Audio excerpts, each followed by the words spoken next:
So guys, nandito kami ngayon ni Mark sa Satwa at maglalakad-lakad kami para ma-exercise muna. At habang naglalakad kami is Sasagot tayo ng comment sa YouTube channel. so kasi meron ditong comment na medyo interesting kasi I think almost lahat is makaka-relate. Nakaka-relate. So sige, basahin mo Mark kung ano yung comment na ito. So ito, galing kay Coach Rick. 10 years ako dito sa Abu Dhabi. Pero hindi ako agree na tahimik ang Abu Dhabi. Kasi sa flat namin, every weekend may inuman at kantahan. Tapos ang lakas pa mag-video okay. Ni wala man lang konsiderasyon sa mga ibang kasama sa flat na may pasok ng umaga. Yes! So madami makaka-relate talaga dito kasi sa isang flat, iba-iba talaga ang ugali. Yes, tama naman. Saka sa isang flat kasi, madami talaga katulad dito sa Dubai, hindi na lang sa Abu Dhabi, sa Dubai at kung saan-saan man, kung sharing talaga, dapat lahat nag-a-adjust. Yes, dapat nag-a-adjust. Pero kung may mga ganun talagang klase ng mga makakasama mo sa bahay kasi hindi lang naman ikaw yung tao sa bahay. Yes, at tingnan nyo dahil naglalakad tayo dito sa Satwa, tingnan nyo yung side nito. Laging fiesta. Parang fiesta, merong banderita. So kakaiba siya guys, look. So ayan. So habang nag-uusap tayo doon, wait lang kasi medyo nakakahiya pala mag-usap ng nakikita nila na binibidyo natin. At napakarami kami nakikita dito mga Filipino. Kakaiba yung kabayan natin. Satwa dito kasi medyo crowded siya, no? Oo. At Actually, tsaka parang laging traffic.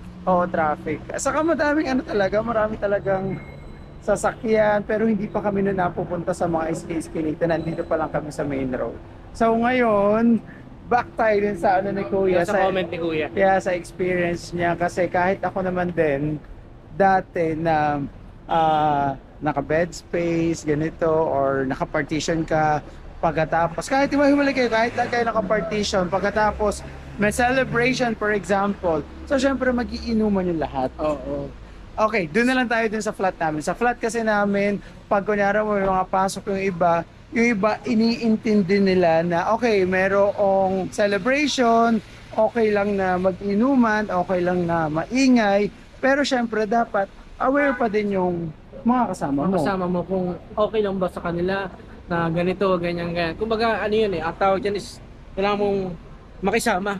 Oo, kailangan talaga makisama doon sa pero ang nakaka-annoyed kasi doon is kung everyday. Kung every week kasabi, every week. Every week. Every week. Okay, kung every week naman, every weekend. Every weekends. Ayun, kasi ang mga Filipino, ang mga nagiging pahinga nila is yung pag-inuman, yung kantahan. So, siguro ako kasi hindi kasi pero minsan kasi hindi naman natin maiwasan paano kung introvert ka. Gusto mo tahimik, ganito ganyan. So paano 'yun? Paano pag gano'n? So, syempre, ang diyan, either ikaw ang aalis ng bahay or ang kabila ang mag-a-adjust. Pero kung sabihin natin 10 kayo sa isang flat, tapos ikaw lang yung ganon or dalawa lang kayo na medyo ayoko na ganito. So parang nangyayari ang KJ, di ba? Pero syempre, dapat iniisip din naman nung 8 tao na okay, may pasok yung kinabukasan. So wag masyado down tayo, mag-tone down tayo ng konti. Oo, kasi yun yung nangyayari. Kaya kadalasan umaalis yung mga tao sa bahay, kadalasan nag-aaway, dahil nga ganun. Especially alam mo madalas yan sa bed space. Kasi nagkakaroon tayo ng misunderstanding kasi hindi naman talaga kayo. Hi, hello po. Hindi naman kayo magkakilala talaga. Hindi sa kakuan lang, hindi lang din sa maingay or what. Minsan, di ba pag nandun ka sa sa bed space, binuksan mo lang yung ilaw, medyo magagalit na yung ibang tao.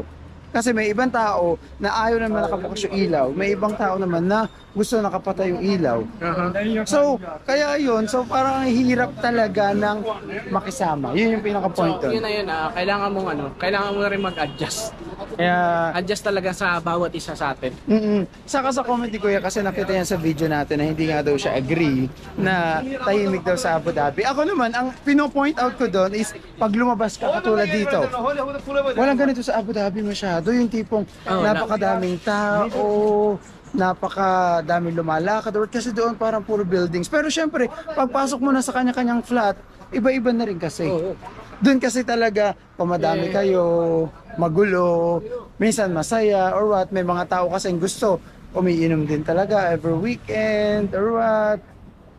Well, kung gano'n lang, feeling ko, ang bawat isa talaga kailangan mag-adjust. Kasi syempre, dito sa Dubai, medyo mahal ang, alam mo yun, medyo mahal din ang Cost of living. cost of living. Kaya, Pero ang sinutukoy naman niya is Abu Dhabi. sa Abu Dhabi. So, okay lang, siguro para sa akin kumbaga, dapat parehas nag-a-adjust ng mag-tone down. Pwede kayong, sige, uminom, pagkantahan kayo and weekend. Pero pag dating siguro ng, yung oras yung inaan natin yung oras. Paano kung masyado na rin kayong, Hindi kasi weekend kasi, ibig sabihin kasi, siguro kung okay yung, kaya ako tinatanong ko dati yung mga clients ko na titira sa bahay na, ano tawag? Yes po.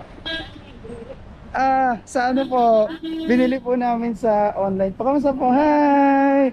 Kamusta po kayo? Taga Satwa po kayo? Satwa po to, no? Okay lang po. Okay lang po na masama kayo sa vlog natin. sa buhay dito. Kuya Well in Dubai po. Kuya Kuya Well po. Okay lang po ba? Actually, first time namin po dito mapunta sa Satwa. Okay, first time po. Okay lang po ba kasi sabi nila mahirap daw dito sa Satwa. Totoo po ba? Madaming tao, hindi po? Hindi, masaya dito. Masaya po talaga? Parang small, Little Manila. Little Manila. Little Manila. Ate, saan kayo Lahat, dito? lahat mga kabayan nandito. Yes, ayun nga po. It's either sa Riga or dito. Pero ate, ilang years na po kayo dito sa Satwa? Sa Dubai. Sa Dubai. Let's say sa Dubai po. Ilang years na po kayo sa Dubai? 12 years. Wow, ang tagal niya. Ano po ang trabaho niya dito? I'm number one fan of that. Burj Khalifa. Yeah. Kitang-kita dito yung Burj Hindi kayo Khalifa. napunta kapon. Saan po? Yung June 12. Pinakita po yung flag doon, no? Show ang flag natin. Opo. Every June 12. Opo, so Kaya pumunta po kailan kayo kayo doon. dito? Dito po ko lang po. Dito din po, taga Dubai din po kami, pero taga Riga kami. Pero Masaya din sa Riga. Opo, masaya po sa Riga. Naka-curious po kasi kami dito sa Sato. Pwede niyo po ba kaming dalhin sa bahay niyo house tour para makita lang din po nila kung ano po yung itsura ng bahay Ano sa Dubai? ano yung house namin? Ano po? Cowboy. Okay lang po, yun nga po yung gusto makita ng mga ating kababayan na nasa Pilipinas. Kung ano talaga yung Bukas, punta totoong. tayo doon. Opo, pero okay lang po ngayon na check po natin yung house nyo, house tour nyo po kami. Kahit madali lang po. Kahit mabilis, huwag po kayo nahiya kasi ito yung totoong buhay natin dito sa Dubai. So, ang gusto namin, malapit lang po kayo dito? Malapit lang. Sige, so guys, ano po name nyo po ate? Ano po name nyo po? Ate Arlene. Si Ate Arlene. Ate Arlene, ano ang trabaho nyo dito sa Dubai? Me. Housemaid! So, for 12 Ikaw, ano years, trabaho mo? travel agent Engineer po. ata. Hindi po, travel agent lang po. So, siya? ano po tayo? Siya po isa marketing po siya. So, ayun po, talaga po, 12 years na po kay housemate. Yes. Kamusta naman po ang pagiging housemate dito sa Dubai? I like Dubai. Oo. Okay lang po kung na magdala ng bag nyo. Ikaw. Baka nabibigat ako. Ako 9 years lang po ako sa 9 years pa lang po dito sa Dubai. So, Huwag mo na i-focus sa akin. nag-i-enjoy naman po kami dito kasi talaga nakakatawa. Pero dito sa Satwa, lagi kasi... Yung tanong ko ba, magkano bili mo dyan? Dito po, ito po nasa So, 1.5 lang po siya. 1.5? Opo. Okay. Nagpa-vlog din po kayo? Plano sa... Wow! Opo, wala pong masama. Yung live streaming, gano'n. Wow! Kumakanta po ba kayo? Feeling ko kumakanta si Ate Arlene eh. Kumakanta po May kayo? binigay na gitara eh. Ay, talaga po. Wow, nagigitara. Bus. May bus. Wow. Wow! Ayan ang opisina na sa Emirates Towers. Dyan Yan lang po. Malapit lang po. Diyan ko ginawa yung passport. So may family po kayo dito kasama sa Mga Dubai? kapatid. Mga kapatid. So sila po yung mga kasama nyo ngayon? Iba-iba kasi ang okay. Pero kasama nyo po sila sa bahay, magkakasama Hindi. po kayo? No, hindi. Bakit po ganun? Magkakapatid pero hindi magkakasama dito sa... Kasi, Nakakaaway nyo po ba? lipat, gano'n. Apo. Saka yung trabaho, work nila, Apo. binibis sa work nila, malapit, gano'n. Apo. Tapos So, iba, stay in, gano'n. stay in Walang off, po. gano'n. Walang off. Ang hirap naman po na walang off. Dire-diretso. May na-receive po kaming comment sa YouTube namin. Ang sinasabi po niya na kasi pinag-compare po namin yung Dubai and then Abu Dhabi. Sabi po niya, sabi ko kasi tahimik sa Abu Dhabi. Ay. Napunta na po ba kayo ng Abu Dhabi? Ayaw po sa Abu Dhabi. Bakit po? Ba't ayaw niyo? Ano, tahimik. Tahimik, no? Pero napunta na po kayo doon. Gustong tahimik. May Oo. gustong ganun. Pero ayaw ko yun. Ayaw niyo po doon. Ayun, So gusto so- niyo maingay? Yung parang mga Gusto ko ganito dito. crowded. Crowded. Crowded. Dito kasi masaya naman dito sa Dubai, Kaya sa kung Atwa. Or, gusto nyo magpunta ng tahimik na mall, outlet mall. walang masyadong tao. Totoo naman Doon, po. tahimik doon. Pero Dubai Mall, crowded. I like Dubai Mall. Yeah, so eto po ang sabi niya. So tahimik nga daw po doon sa Abu Dhabi, pa sa Abu Dhabi daw po. Hindi daw po siya agree na tahimik Pero doon. maganda ang sahod doon. Mataas po. doon. So sinasabi po niya na hindi daw po tahimik sa Abu Dhabi. At sa Abu Dhabi daw po kasi yung mga kasama niya sa flat, every weekend nagpa-party-party Depende siguro sa sa Abu Dhabi po. No? Pero yung mga kasama po sa bahay, pag pinag-usapan po natin yung mga kasama sa bahay niyo po ba lagi din may party every weekend? sing along. Video okay. Video okay, no? Ayan, yan nga, yan, Yung hindi mawala sa Pinoy, kabayan. yun guys, kasama to sa pinag-uusapan natin doon sa comment ni... Pero doon po sa video okay, ilan po muna kayo dun sa isang flat? Ilan po kayo sa isang flat? Hindi flat, partition, gano'n. Pero ilan po kayo sa buong bahay? Ilang pinto? Dami eh. Madami po. Ilan po? 1, 2, 3, 4, 10. Gano'n. Okay po. So, kunyari nyo may nagpa-party, may kumakanta. Ay, sabay lahat. Sabay-sabay. Party, gano'n. Opo. Ah. Kunyari nyo po every weekend. Gano'n, Pagkatapos, video okay. Video okay. Wala naman po nagagalit. Remove stress. Opo, pang remove na stress. Wala naman po May nagagalit. time limit.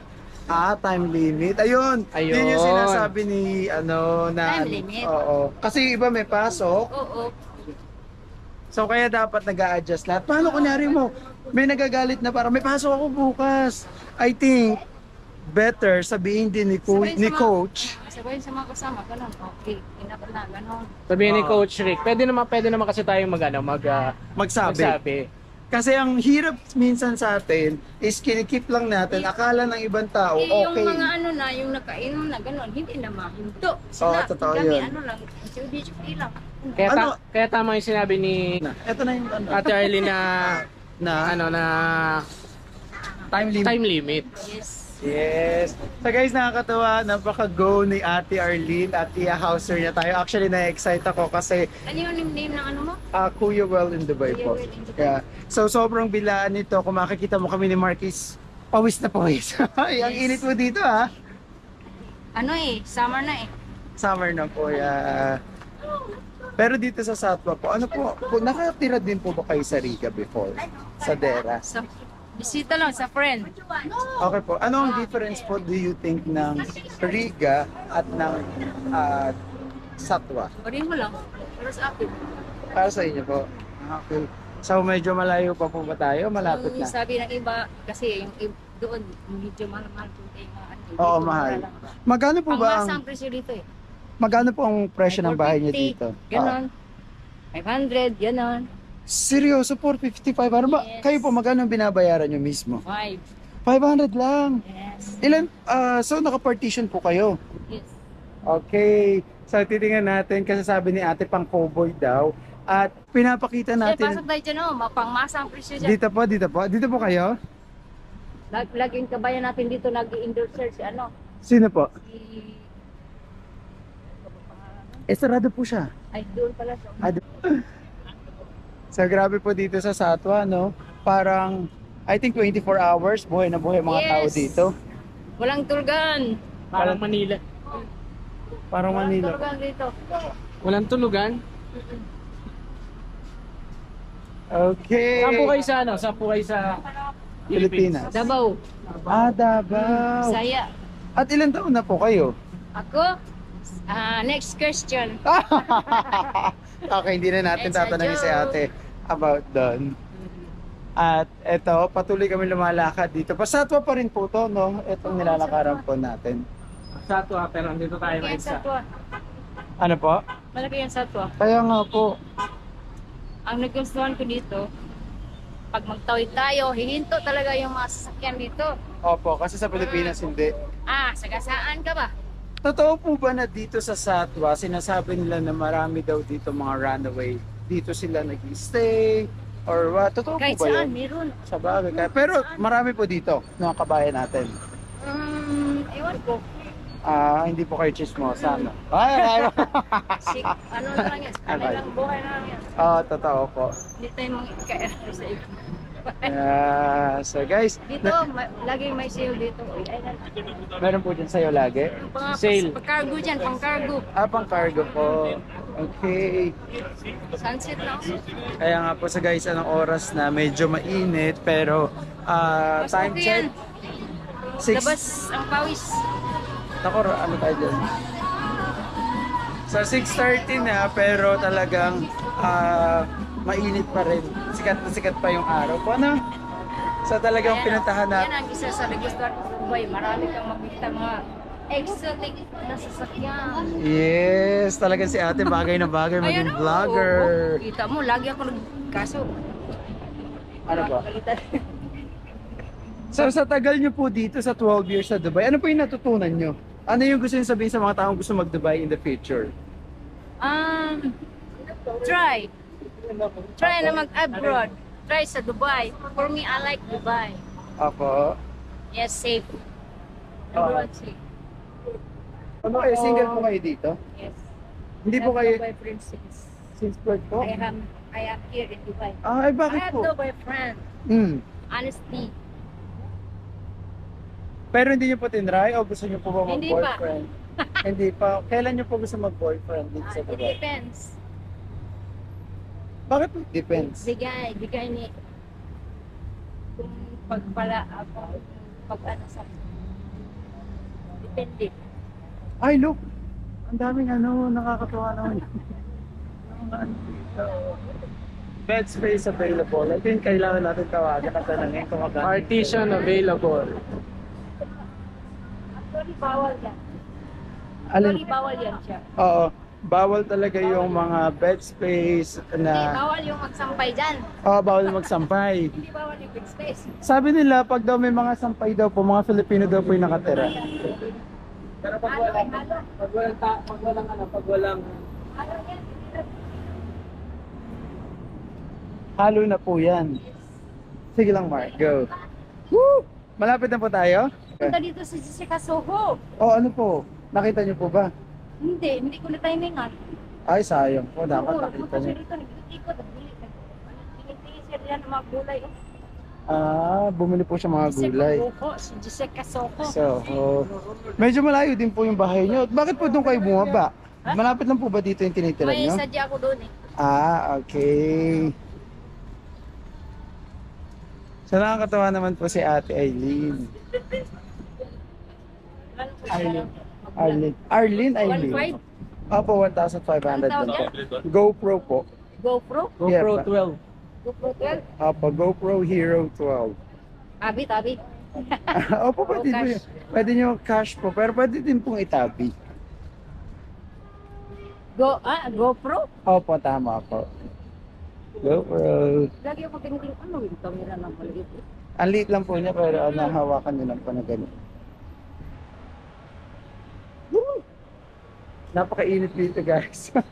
Si Mark kanina yan, pawis na.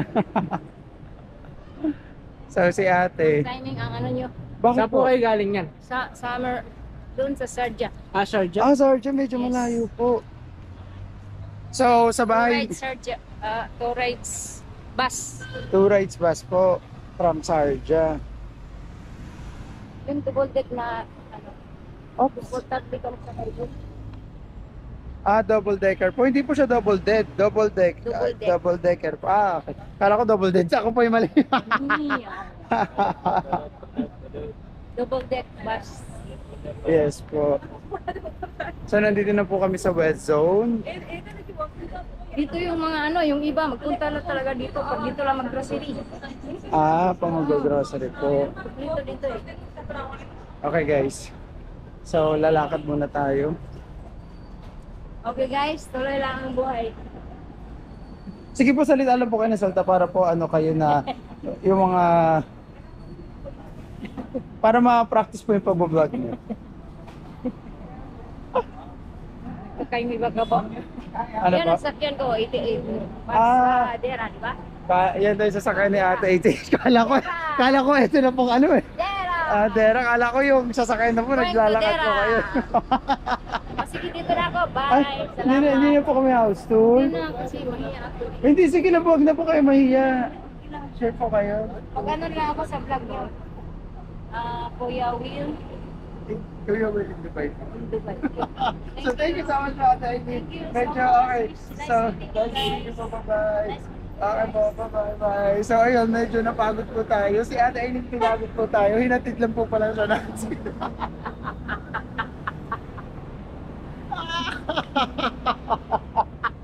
Pinakasan niyo po kami. Si Ate Amy pinakasa kami. Sige po. Susundan po namin kayo. Susundan po.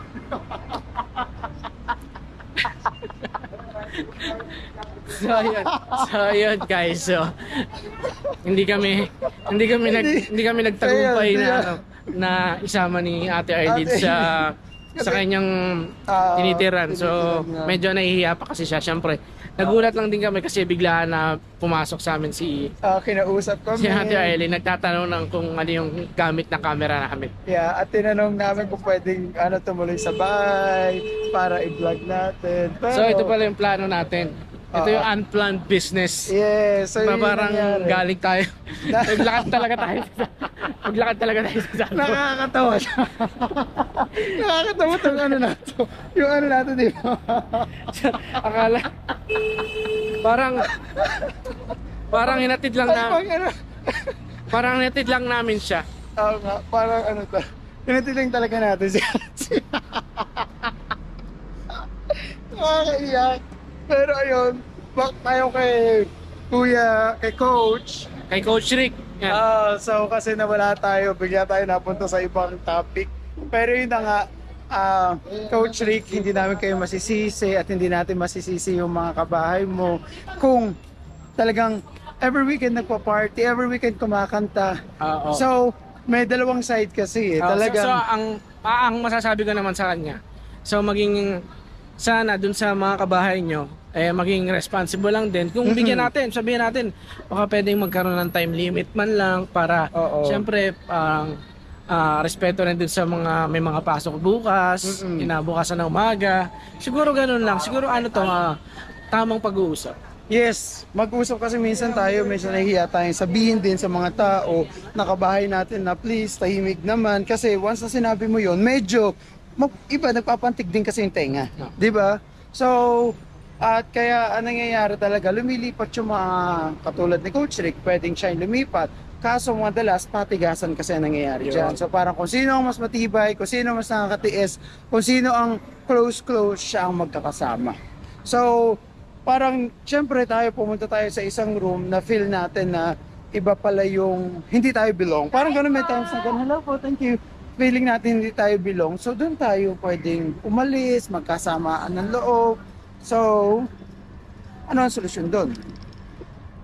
Lumipat ng bahay? Hindi, mag-usap, mag-adjust. Or kung ano yung dapat gawin. Ganun lang naman para maging okay yung isang flat. Oo. Pero alam mo, ako sa 9 years ko dito, walang perfect flat talaga at walang perfect na mga magkakasama sa bahay. Ako, nakadaming lipat din ako kasi isa yan sa mga problema. May pasok ko maaga, hindi nakikinig yung mga kasama sa bahay, lagi-lagi umiinom. Kahit minsan ayaw mo uminom, pati ikaw maiinom ka, di ba? Ganun Tatagay ka. Oo, tatagay ka kahit minsan dadalhin pa talaga sa room mo.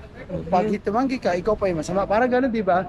So, may mga reasons din na parang ano ba ang mga reasons? Yun lang naman. So, feeling ko nasagot na naman natin Oo. yung comment ni Coach Rick. Yeah, hindi, saka we're just sharing the experience na nangyari dito sa UAE, nangyari doon sa Abu Dhabi, mga pangyayari yun kasi sa isang flat. Yes. No? So okay, Coach Rick, so maraming salamat at biglaan din tong aming pag-vlog na naglalakad lang kami dito sa Satwa at na-curious lang din kami. Okay, so thank you, Coach Rick. Bye! Yeah, bye.